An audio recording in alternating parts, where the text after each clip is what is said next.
क्या होगा अगर मैं आपसे कहूँ कि एक छोटे शहर के साइज का ऑब्जेक्ट है, डीप स्पेस से आया है, हमारे सूरज के पास से गुजरा है और हमारे धरती की ओर बहुत तेजी से बढ़ रहा है। क्या होगा अगर मैं आपसे कहूँ कि इसका रंग बदल कर गजब का नीला हो गया है? ये ऐसे केमिकल्स छोड़ रहा है जो नॉर्मल कॉमेट्स में नहीं देखे जाते हैं और इस पर इल्जाम लग रहा है कि ये फिबोनाची सीक्वेंस में रहस्यमयी पल्सेस के सिग्नल भेज रहा है।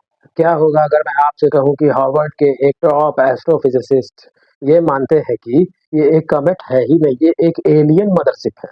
ये साइंस फिक्शन नहीं है दोस्तों, ये एक असली खबर है। इस ऑब्जेक्ट का नाम है 3i एटलस और इसने अभी-अभी अपने सबसे खतरनाक टेस्ट को पूरा किया है। हमारे सूरज के पास से गुजरना रिजल्ट्स आ चुके हैं। क्या ये कुदरत का करिश्मा है या कुछ और है?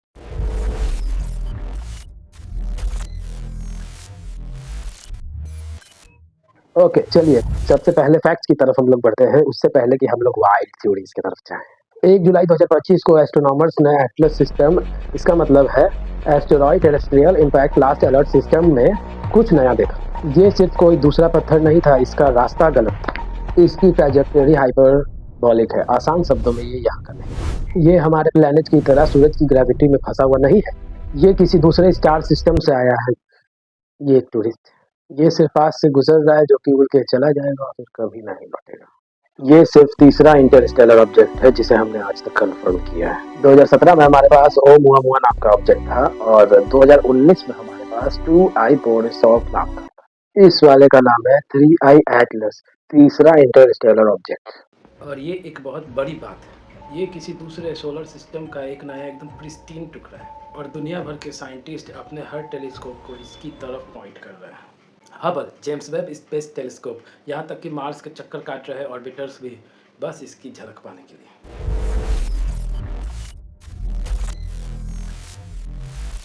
यहाँ से कहानी थोड़ी क्रेजी हो जाती है और ये सब एक आदमी के इर्द गिर्द घूमती है। हार्वर्ड के एक एस्ट्रोफिजिसिस्ट एवी लोएब, उन्होंने ही कहा था कि हमारा पहला विजिटर ओमुआमुआ एक दूसरे ग्रह का जहाज, एक एलियन लाइट सेल हो सकता है। अब वो 3i एटलस की तरफ इशारा करके कह रहे हैं कि ये तो उससे भी ज़्यादा अजीब है, हमारा तीसरा विजिटर। ये रहे वो सबूत जो दूसरों ने और उन्होंने पेश किए। पहला, मदरशिप का दावा। लोएब ने एक थ्योरी दी है कि ये एक टेक्नोलॉजिकल आर्टिफैक्ट हो सकता है। सीधे शब्दों में एक एलियन मदरशिप। क्यों? क्योंकि इसके बिहेवियर पैटर्न के कारण। दूसरा, अजीब एक्सेलरेशन। ऐसा लगता है ये ऑब्जेक्ट ऐसे मूव कर रहा है जिसे सिर्फ ग्रेविटी से एक्सप्लेन नहीं किया जा सकता। ये नॉन ग्रेविटेशनल एक्सेलरेशन दिखा रहा है। लॉयड की टीम का कहना है कि ये किसी इंजन या फिर कोई कंट्रोल थ्रस्ट का साइन हो सकता है। तीसरा, अजीबोगरीब केमिकल्स। ये सबसे मजबूत साइंटिफिक डेटा है। जैसे ही 3i एटलस गर्म हो रहा है वो एक गैस प्रोड्यूस कर रहा है, लेकिन इसका केमिकल सिग्नेचर बहुत कंफ्यूजिंग है। टेलीस्कोप ने निकल डिटेक्ट किया है, लेकिन आयरन लोहा एकदम ना के बराबर है। हमारे सोलर सिस्टम में और कुदरत में हमेशा ये दोनों मेटल्स एक साथ पाए जाते हैं। एक को दूसरे के बिना पाना ऐसा है कि जैसे बिना इंसान के पैरों के निशान मिलना। ये बहुत ज्यादा अजीब है। चौथा, ब्लू एनमली, नीला रहस्य। जब ये सूरज के नजदीक पहुंचा तो खबर ये है कि इसमें बहुत जोरदार चमक आई। इसका रंग गजब का नीला हो गया, सूरज से भी ज्यादा नीला। और आखिर में फ्रिंज स्टफ। ऑनलाइन ऐसी खबरें घूम रही है कि इस ऑब्जेक्ट से एक रहस्यमय सिग्नल आ रहा है, एक फिबोनाची पैटर्न में 8 13 8 5। तो आपके पास एक दूसरे स्टार के पास से आया एक ऑब्जेक्ट है जो कि अपनी मर्जी से चल रहा है, रंग बदल रहा है और अजीब से सिग्नल भेज रहा है। अब आप ये समझ सकते हैं कि ये इतनी बड़ी स्टोरी क्यों है। पार्ट 3, बोरिंग सच साइंटिफिक सफाई। इससे पहले कि आप अपने के लिए बंकर बनाना शुरू कर दें, मेन स्ट्रीम साइंटिफिक कम्युनिटी जिसमें नासा भी शामिल है के पास इन हर एक पॉइंट्स का बहुत ही ज्यादा लॉजिकल और एक बहुत ही अलग एक्सप्लेनेशन है। चलिए एक रैपिड फायर फैक्ट चेक करते हैं। वो अजीब एक्सेलरेशन कमेट से हमेशा करते हैं। जब वो सूरज के पास आते हैं उनकी सतह पर जमी बर्फ सीधे गैस में बदल जाती है जो जेट्स में बाहर निकलती है। ये जेट्स छोटे छोटे रॉकेट थ्रस्टर की तरह काम करते हैं और कमेट को इधर उधर धक्का देते हैं। ये non gravitational acceleration classic comet behaviour है। वो गजब का नीला रंग ये भी कमेट्स करते हैं। ये अक्सर कार्बन डाइऑक्साइड और साइनाइड जैसे गैसेस के सूरज की रोशनी में चमकने से होता है। वो रहस्यमय सिग्नल अब तक इसका कोई वेरिफिकेशन नहीं हुआ है, ना ही किसी स्पेस एजेंसी से आ रही है ये बात। ये सिर्फ शायद नॉइस है या होक्स है, अफवाह है। लेकिन उस निकेल बिना आयरन वाली मिस्ट्री का क्या? वेल, साइंटिस्ट के पास इसका भी एक बहुत शानदार जवाब। उनका मानना है कि निकेल अपने पूरे मेटालिक फॉर्म में नहीं है, बल्कि ये एक स्पेशल मॉलिक्यूल जैसे निकेल कार्बोनिल में बंधा हुआ है। ये मॉलिक्यूल बहुत ही नाजुक होता है और सूरज की रोशनी में आते के साथ टूट जाता है। प्रोसेस में उतनी हीट नहीं चाहिए होती है जितनी आयरन को भाप बनाने के लिए, वेपोराइज करने के लिए चाहिए होती है। जो ये एक्सप्लेन करता है कि हमें एक क्यों दिख रहा है और दूसरा नहीं। तो ये नासा के लिए कमेट जैसा दिखता है, कमेट जैसा काम करता है, और ये बहुत इंटरेस्टिंग एक इंटरस्टेलर कमेट है। एसिड टेस्ट अभी क्या हुआ, लेकिन ये सब हमें अल्टीमेट टेस्ट तक लेके आ गया। करीब 30 अक्टूबर को 3i एटलस ने अपना एक पेरिहेलियन बनाया, यानी सूरज के सबसे करीब और सबसे ज्यादा वायलेंट अप्रोच। एवी लॉयड ने इसे एसिड टेस्ट कहा था। अगर ये एक नाजुक बर्फीला कमेट है तो सूरज की तेज गर्मी और ग्रेविटी इसे चीर कर रख देती, ये शायद पूरा टूट जाता।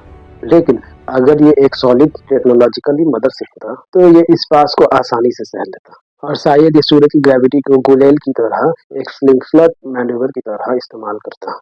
वेल, ये पास हो चुका है। 3i एटलस सूरज की चौगाचौंध में छिपा हुआ था, लेकिन अब ये धीरे धीरे बाहर आ रहा है और फैसला वर्डिक्ट क्या है। लेकिन इसका मतलब ये है कि ऑब्जेक्ट अभी भी वही है और बहस अभी तक खत्म नहीं हुई है। साइंटिस्ट को आने वाले हफ्तों में अब तक का सबसे अच्छा व्यूज मिलेगा। तो क्या ये एक खतरा है और क्या मैं इसे देख सकता हूँ? ये सबसे जरूरी हिस्सा है। 3i एटलस कोई खतरा नहीं है। मैं फिर से कहता हूँ, ये हमसे नहीं टकराने वाला है। ये हमारे करीब भी नहीं आ रहा है। इसका धरती से सबसे करीब का अप्रोच 19 दिसंबर को होगा, और तब भी ये करीब 270 मिलियन किलोमीटर दूर होगा। बल्कि नासा और इंटरनेशनल एस्टेरॉयड वार्निंग नेटवर्क इस कमेट को एक बड़ी ट्रेनिंग एक्सरसाइज के तौर पर इस्तेमाल कर रहे हैं। तो एक तरह से ये इंटरस्टेलर ऑब्जेक्ट अर्थ को भविष्य के खतरों को प्रिडिक्ट करने और उससे बचाने में मदद कर रहा है। जहां तक इसे देखने की बात है, मुझे अफसोस है कि आप लोग इसे अपने नंगे आंखों या फिर एक पेयर बाइनोक्यूलर से नहीं देख पाएंगे। ये बस बहुत धुंधला और बहुत दूर है। इसे 11 नवंबर सुबह सुबह पूर्वी आसमान रीडॉन ईस्टर्न स्काई में फिर से देखने की उम्मीद है। लेकिन आपको एक बड़ा 10 इंच या उससे भी बड़ा एक टेलीस्कोप चाहिए होगा, और तब भी ये एक से धुंधला धीरे धीरे चलता हुआ एक धब्बा जैसा दिखेगा। आपके लिए सबसे अच्छा यही है कि आप हबल या JWST के हाई डेफिनेशन इमेजेस की वेट करें। पार्ट 6 नतीजा आप क्या सोचते हैं? एक है एक कुदरती करिश्मे, नेचुरल वंडर की, एक दूसरी स्टार से आया हुआ मैसेंजर, एक ऐसा कमेट जो ऐसे मटेरियल से बना है जो हमने पहले कभी नहीं देखा, जो हमें एक दूसरे सोलर सिस्टम की अनमोल झलक दे रहा है। और दूसरी कहानी है सदी की सबसे बड़ी कहानी, एक टेक्नोलॉजिकल प्रोब और एक एलियन मदरशिप जो हमें बहुत ही सावधानी से, अस्थिरता के साथ हमें ऑब्जर्व कर रहा है। जो साइंटिफिक कंसेंसस, आम सहमति है, वो पूरी तरह नेचुरल कमेट थ्योरी को ही सपोर्ट कर रहा है। लेकिन एनोमलीज, वो गड़बड़ियां, वो निकल, वो एक्सेलरेशन, वो नीली रोशनी, वो इतनी अजीब है कि संभावना, पॉसिबिलिटी का दरवाजा थोड़ा सा खुला रखती है। सच तो ये है कि हम लोग बहुत खुशकिस्मत है कि हम लोग इसे देखने के लिए जिंदा है। तो आप क्या चाहते हैं? मुझे नीचे कमेंट्स में अपनी थ्योरी जरूर बताएं। देखने के लिए शुक्रिया। अगर आपको स्पेस और उसके सारे रहस्यों से प्यार है तो वो सब्सक्राइब बटन जरूर दबाएं और हमेशा की तरह कीप लुकिंग अप, ऊपर देखना जारी रखें।